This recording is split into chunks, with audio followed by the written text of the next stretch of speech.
Bienvenue à tous.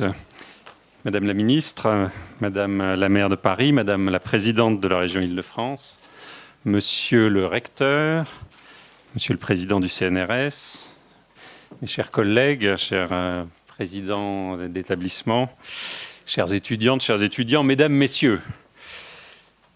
Les universitaires, lorsqu'ils sont invités à l'étranger, en reviennent souvent envieux des conditions de travail dans les universités étrangères.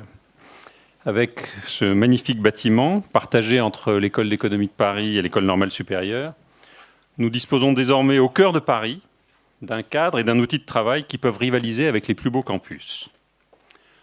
Ce nouveau bâtiment, dont le projet remonte au milieu des années 2000, résulte d'un engagement fort des pouvoirs publics en faveur des sciences sociales, prise au sens large ici, qui inclut l'économie. Cet engagement revêt aujourd'hui une importance particulière en ces temps troublés où les résultats scientifiques se trouvent si souvent mis en question au profit de faits dits alternatifs. L'affirmation des sciences sociales comme un des piliers de la réflexion et également un guide de l'action politique est donc essentielle. Je tiens à remercier ici l'ensemble des acteurs qui ont permis à ce chantier de grande envergure d'aboutir. Nos financeurs, tout d'abord, l'État, la ville de Paris, et pour une contribution vraiment exceptionnelle, la région Île-de-France, ainsi naturellement que l'ensemble de leurs services qui ont travaillé à ce chantier. Je voudrais associer à ces remerciements le rectorat de Paris, qui a su nous accompagner tout au long de cette longue aventure, comme sur nos autres projets. Un bâtiment, cela naît d'un projet intellectuel, en l'occurrence celui de faire vivre et travailler en synergie les enseignants, les chercheurs, les étudiants de plusieurs disciplines, l'économie, la sociologie, la géographie, dans un cadre propice aux interactions et à l'élaboration de nouveaux projets. Je tiens à saluer ici l'architecte Thierry Van de Wingert, qui a su donner à cet édifice une dimension et une force qui marqueront d'une empreinte profonde le paysage universitaire du 14e arrondissement, dont je salue la maire ici présente, Madame Karine Petit. Une réussite architecturale, oui, et qui peut rivaliser avec les prouesses réalisées pour l'édification des bâtiments de l'autre côté du boulevard Jourdan, notamment ceux de la Cité internationale universitaire de Paris, dont la déléguée générale nous fait aussi l'amitié de sa présence. Une réussite architecturale qui ne serait rien sans toutes les équipes et les salariés des entreprises, dont certaines sont aujourd'hui représentées. Ce bâtiment, il faut le dire, est aussi en grande partie leur œuvre. Et je voudrais aussi saisir cette occasion pour remercier le personnel de l'école normale, responsable de la prise en main de ce nouveau bâtiment et qui va en assurer le fonctionnement et la sécurité. J'ai également une pensée pour mes prédécesseurs à la tête de l'école normale supérieure, Étienne Guillon, Gabriel Ruget, Monique Cantos-Perbert. Étienne m'a fait le plaisir d'être là aujourd'hui. Dans le travail d'un chef d'établissement, il y a beaucoup de temps et d'énergie dépensés pour monter et conduire ces projets immobiliers complexes. J'en sais quelque chose. Et puis il y a parfois, comme aujourd'hui, le bonheur de voir les fruits du travail initié par ses prédécesseurs. Le campus Jourdan, c'est une histoire de famille pour l'ENS, depuis qu'en 1949, l'école normale supérieure de jeunes filles, auparavant localisée à Sèvres, y a établi ses quartiers. Ce campus a en effet été pendant près de 40 ans celui des Sèvriennes. Après la fusion des ENS de Sèvres et de la rue d'Ulm en 1985, au profit d'une nouvelle école normale supérieure désormais mixte, avec aussi l'arrivée de plusieurs nouvelles unités de recherche et d'enseignement, portées en particulier avec le CNRS, le campus Jourdan est devenu peu à peu ce qu'il est aujourd'hui, à savoir un lieu de recherche et de formation internationale en sciences sociales, renforcé dans cette vocation par la création de l'école d'économie de Paris en 2007. Jourdan est désormais en contrepoint du futur campus Condorcet, l'un des rares et grands campus universitaires de Paris, à même de rayonner à l'international, et pourvu à la fois de logements étudiants, de salles de cours, de bureaux pour les chercheurs, de salles de vie et de restauration, comme nous en avons trop peu en France. C'est donc un véritable motif de satisfaction pour l'école normale supérieure d'être partie prenante de cette dynamique et de continuer ainsi, à Jourdan, comme dans le quartier latin, de se développer et de se réinventer pour mieux se projeter vers l'avenir. Cette projection s'inscrit aujourd'hui dans le cadre de PSL, Paris Sciences et Lettres, dont le président Thierry Coulon est présent ici, avec également les présidents de l'EHESS et de l'EPHE, que je salue. Le campus Jourdan accueillera d'ailleurs tout prochainement les étudiants, les enseignants et les chercheurs de plusieurs nouvelles entités de PSL, auxquelles l'ENS est fier d'être associé. Tout d'abord, le cycle pluridisciplinaire d'études supérieures, le CPES, un premier cycle universitaire innovant, qui vient proposer une alternative au traditionnel dilemme entre classe préparatoire et licence universitaire. Mais aussi le Centre européen d'études républicaines, ce CEDRE, que vous nous avez fait l'honneur d'inaugurer en novembre dernier, Madame la Ministre et Monsieur le Secrétaire d'État, que je salue. En 1794, lors de la création de notre école, c'était dans l'an 3, sous la Révolution française, les membres de la Convention nationale soulignaient déjà à quel point l'éducation, l'enseignement et la science constituaient les pierres de touche de la République et du progrès humain. Surtout, disait-il alors, et là je les cite, « surtout à une époque où il convient de rassembler toutes les lumières et toutes les forces de la philosophie contre des préjugés qui se réveillent et contre des superstitions renaissantes. » Vous conviendrez avec moi que cette description s'applique toujours et de manière plus intense encore depuis quelques mois. Cette flamme républicaine qui a présidé à sa création, l'École normale supérieure s'emploie à continuer de la faire vivre, et les reflets des panneaux de bois et de métal de notre nouveau bâtiment seront là aussi pour nous rappeler la lumière de la raison et de la critique que portent en elle les sciences sociales, la raison et la critique qui sont les ferments de notre démocratie. Je vous remercie.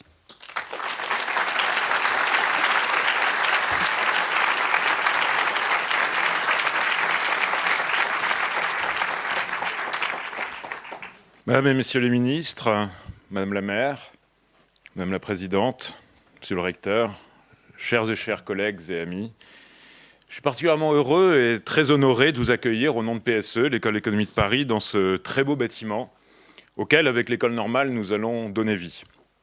Bienvenue, et bienvenue chez vous, car ce lieu de recherche, de savoir et d'échange est et sera ouvert à tous.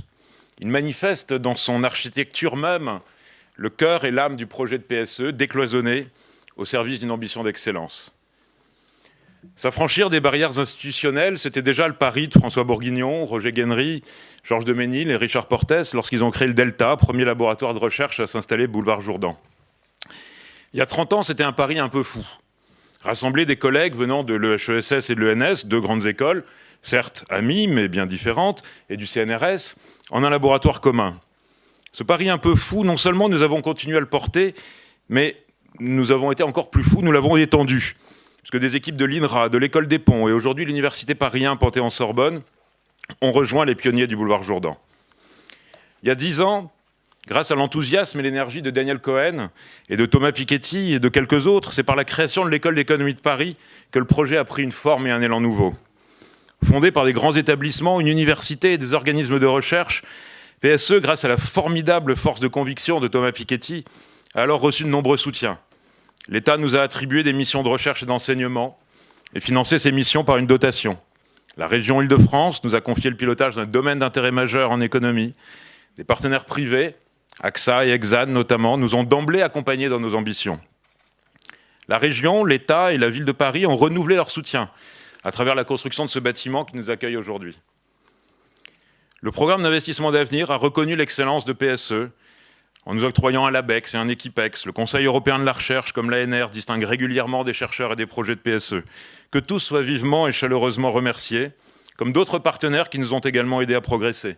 La Banque de France, l'Assistance publique Hôpitaux de Paris, la Fondation AXA pour la recherche, la Fondation Médéric Alzheimer, Air France, Total, le Comité Colbert, la Ford Foundation, l'Institute for New Economic Thinking, l'American Foundation for the Paris School of Economics et tant d'autres, pardon pour ce que j'oublie, ont soutenu ou se sont engagés dans des programmes de recherche que nous menons ensemble. Merci à tous. Votre confiance nous honore et nous engage. Grâce à vous et grâce à l'implication de l'ensemble des équipes, de l'UMR, de la Fondation, le projet s'est agrandi, structuré, ouvert à l'international, aux autres sciences sociales, aux chercheurs et aux étudiants du monde entier, au débat public et à l'ensemble des citoyens. C'est aussi grâce à vous, grâce à tous ces projets communs auxquels vous contribuez, que PSE a pu parvenir à une réelle solidité financière, gage de son développement durable. Demain, ce bâtiment accueillera des conférences, des colloques internationaux, des conférences, des débats, des étudiants, des équipes de recherche passionnées.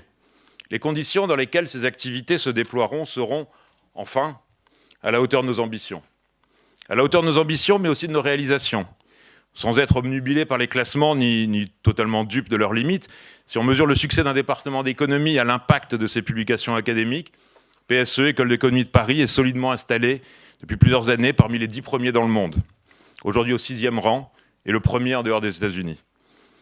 Si nous sommes parvenus à une telle visibilité, c'est évidemment par le talent de nos chercheurs et par leurs efforts, et grâce au regroupement de si nombreux talents. C'est par l'union des établissements et organismes autour du projet qu'ils ont fondé qu'un tel succès est possible. Nous ne nous arrêterons pas en si bon chemin. En cette période pleine de menaces, mais aussi d'opportunités, en cette période périlleuse où les faits eux-mêmes sont parfois malmenés, sans parler du sens qu'on peut leur donner, plus que jamais, nous avons besoin de sens social et de l'économie. Nous continuerons, avec nos amis et voisins de l'ENS, à tenter de comprendre un monde social en pleine mutation, à éclairer les politiques publiques, à défricher de nouveaux territoires. Nous continuerons à nous ouvrir à de nouvelles méthodes, à de nouvelles approches, à de nouvelles données, à former de plus en plus d'étudiants, de plus en plus divers. Nous continuerons à décloisonner ce qui doit l'être, à faire tomber des barrières institutionnelles, à rassembler de nouveaux partenaires. Tous ces projets verront le jour dans ce superbe environnement pour lequel je tiens à remercier très vivement les services de la région, et le cabinet d'architectes de Thierry Van de Wingart et Véronique Fiegel. Merci pour le travail remarquable qu'ils ont effectué. Alors, oui, j'espère que vous reviendrez nous voir. Pas plus que Paris, l'école d'économie de Paris ne s'est faite en un jour. Mais dans 1 an, dans 10 ans, dans 30 ans, nous serons heureux de vous ouvrir à nouveau nos portes. Et je l'espère, vous pourrez le dire, ce beau succès, c'est aussi le nôtre. Merci à toutes, merci à tous.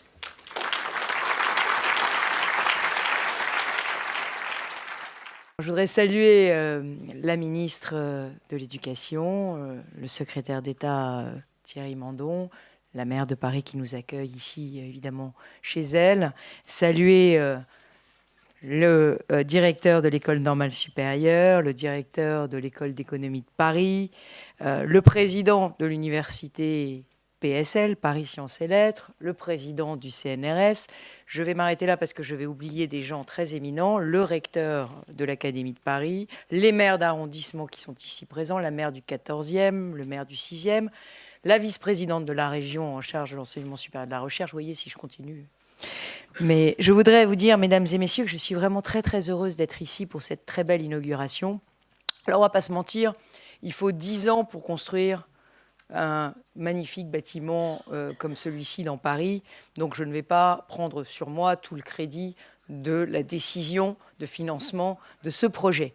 Mais néanmoins, il faut que vous sachiez que c'est un projet qui a évidemment été totalement soutenu, j'allais dire à l'unanimité du Conseil régional depuis des années, parce que nous estimons qu'il y a en Île-de-France un certain nombre de fleurons de la recherche et qu'il faut absolument leur donner des locaux dignes d'eux. Et vous savez que quand j'ai été dans quelques fonctions ministérielles de mon côté, nous avions lancé l'opération Campus pour essayer justement de redonner à ces fleurons de notre recherche, à nos universités en général, des conditions dignes pour chercher, pour enseigner, pour apprendre.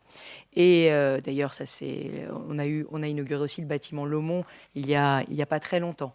Et l'École normale supérieure avait vraiment besoin qu'on l'aide. Et donc, je suis très heureuse et très fière que la région Île-de-France ait pu participer à hauteur des 2/3 à ce projet. Pardon, on ne doit pas parler d'argent, mais enfin bon. C'est pas tous les jours qu'on a des bonnes nouvelles à annoncer non plus. Voilà, donc je suis très heureuse que nous l'ayons fait. Je suis très heureuse parce que, évidemment, l'école normale, ça veut dire beaucoup. Ça veut dire beaucoup pour nous. Et je souhaite vraiment que PSL puisse conserver son IDEX et continuer à faire vraiment rayonner la recherche française. Thierry Coulon m'a beaucoup rassuré sur ce point il y a quelques minutes en me disant que vraiment les choses avançaient vraiment très très bien et que vous aviez des très très beaux projets. Mais c'est important pour nous d'avoir 4 IDEX en Île-de-France, je le dis, c'est vraiment très important.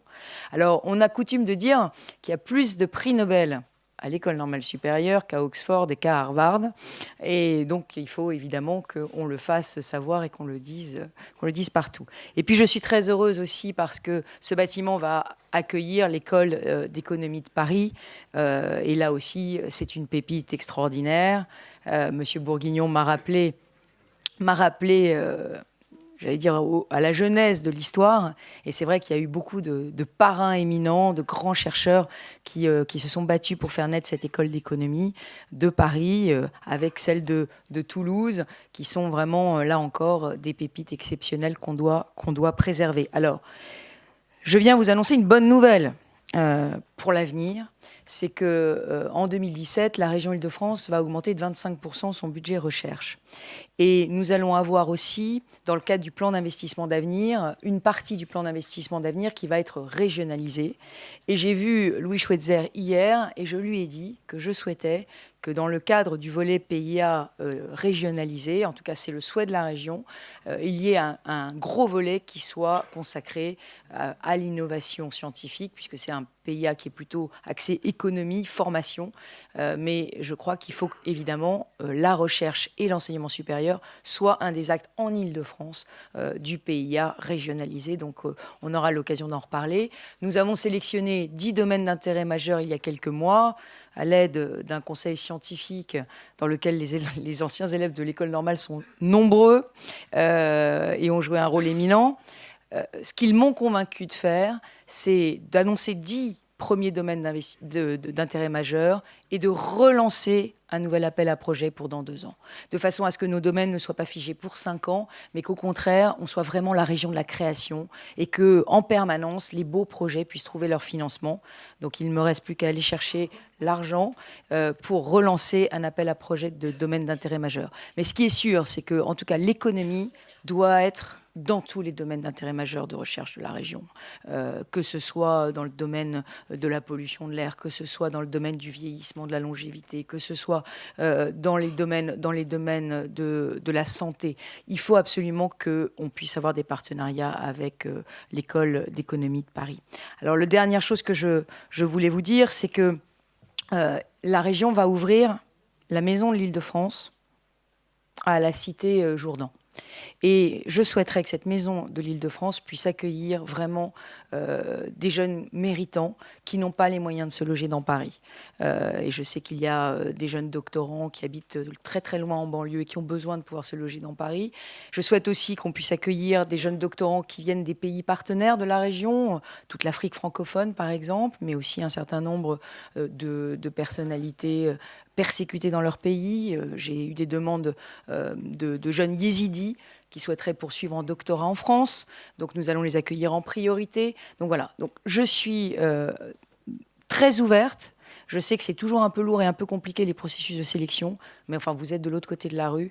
Et donc si vous avez des jeunes docteurs qui veulent venir étudier et qui cherchent du logement, je voulais vous dire, c'est la dernière chose que la Maison de l'Île-de-France leur est évidemment ouverte. Voilà.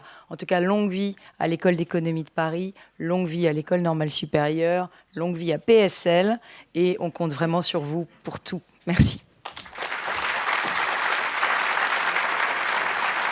Je suis ravie, vraiment très heureuse d'être ici. C'est un lieu magnifique. Je voudrais bien sûr saluer Madame la Ministre, Monsieur le Ministre, Madame la Présidente du Conseil régional, Madame la maire du 14e, tous les éminents chercheurs, directeurs, présidents de la recherche en sciences humaines dans notre belle ville et dans notre pays, et bien sûr l'architecte, parce que les lieux permettent aussi des développements.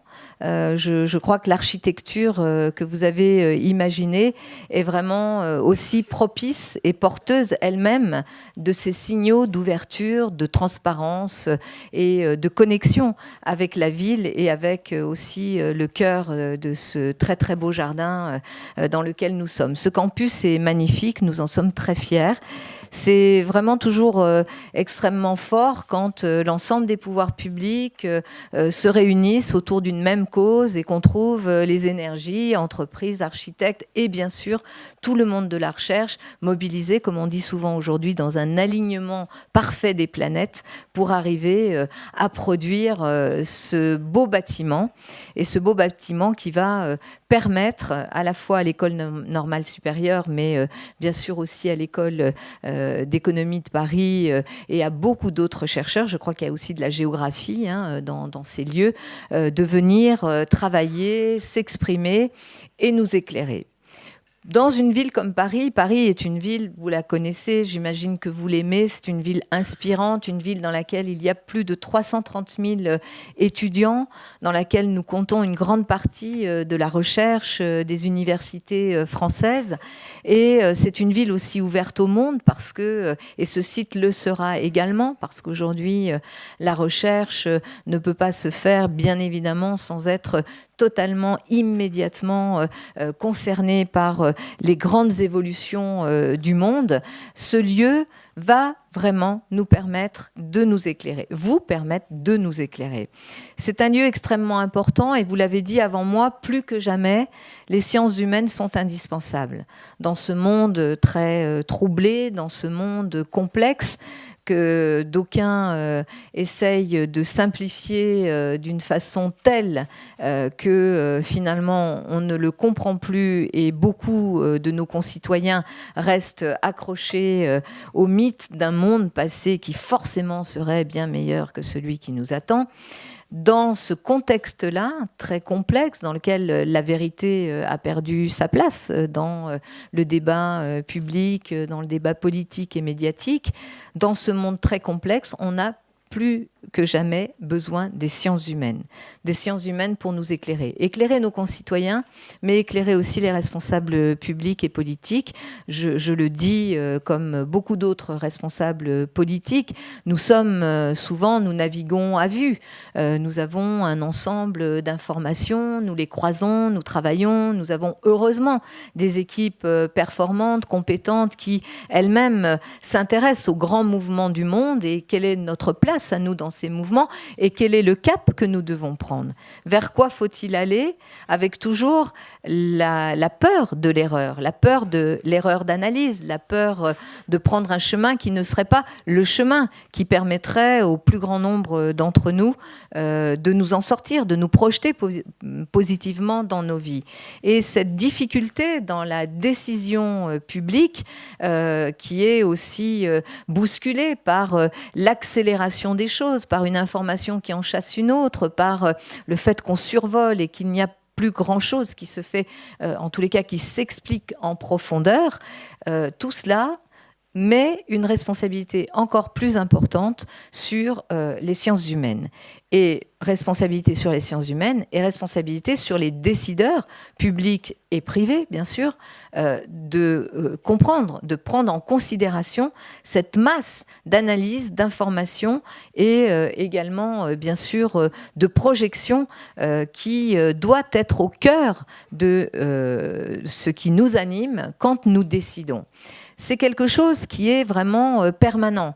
Aujourd'hui, maire d'une grande ville, nous sommes dans un monde où on dit que le XXIe siècle est aussi le siècle des grandes villes et des mégacités. Qu'est-ce que ça veut dire?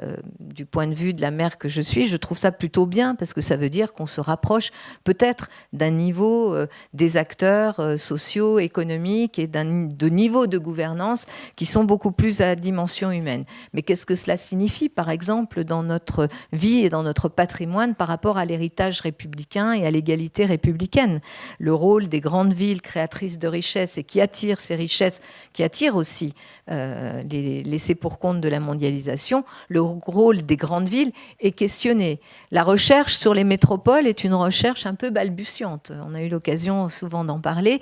Pas vraiment une approche de cet espace, de ce niveau territorial, de ce niveau d'action qui soit en tant que tel aujourd'hui appréhendé par des mouvements de la recherche en France ou à l'international qui nous permettraient de comprendre vers où on va. Mais quand on a à décider des grandes infrastructures, quand on a à décider des grands choix, qui sont des choix qui vont nous impacter sur le long terme, et que ces choix doivent nourrir sur le court terme, dans l'immédiat, des décisions qui doivent donner aussi confiance à nos concitoyens sur les capacités de cet ensemble démocratique à pouvoir décider d'un avenir et de ne pas trop se tromper, ou en tous les cas d'être capable de s'adapter aussi à des choses qu'on n'aurait pas vues au moment où on prend les décisions.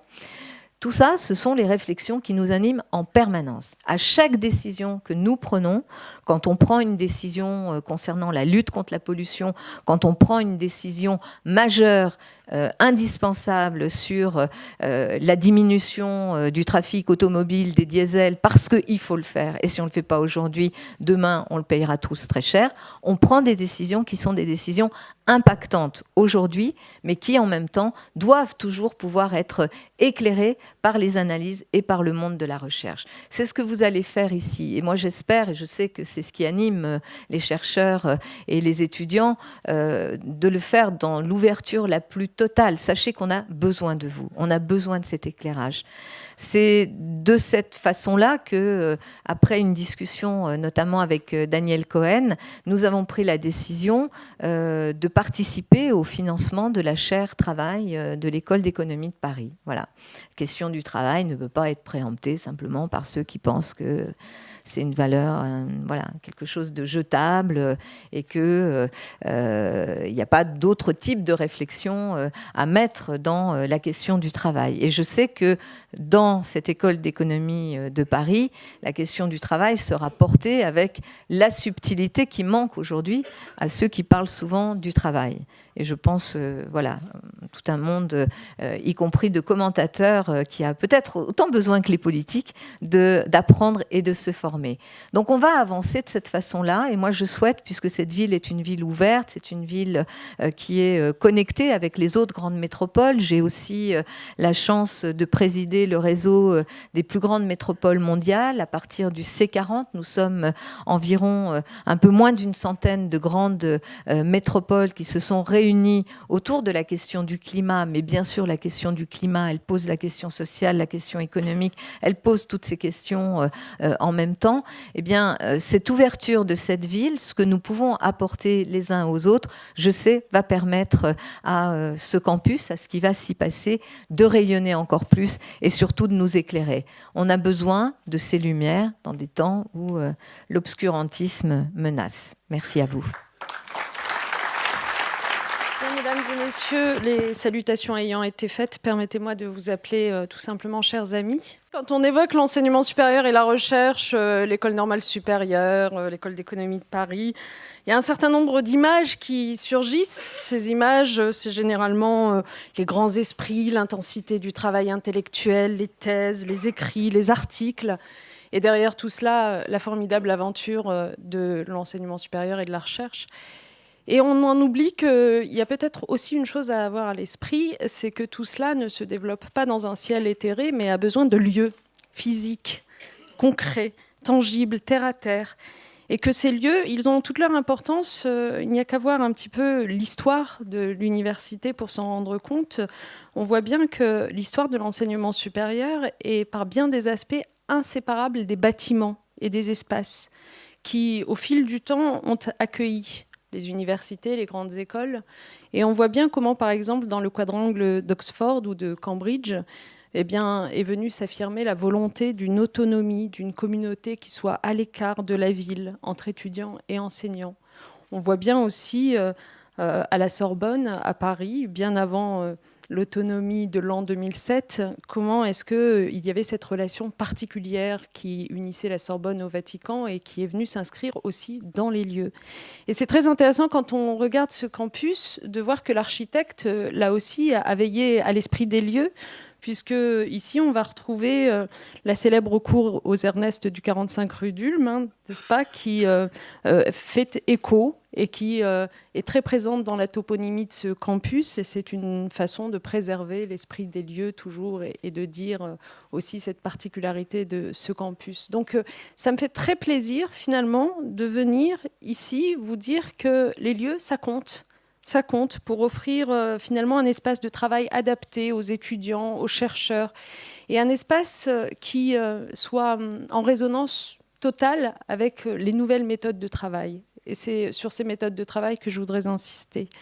Parce que moi, à chaque fois que je discute avec des chercheurs, avec des scientifiques, et que je leur demande la genèse, l'avancement de leurs travaux, il y a toujours un épisode qui revient dans leur récit, c'est le moment de ce qu'ils appellent généralement la conversation-révélation. C'est-à-dire ce moment où leur pensée s'est précisée, leur interrogation est survenue, non pas dans la solitude du chercheur, comme on avait souvent l'image auparavant quand on voyait Newton faire sa sieste sous un pommier, ou Archimède dans son bain. Donc non pas dans la solitude, mais au contraire dans la conversation devant la machine à café ou autre, avec d'autres chercheurs, d'autres collègues, d'autres étudiants. Et c'est ça qui à mon avis, caractérise aujourd'hui la réflexion et le travail des chercheurs, des enseignants et des étudiants.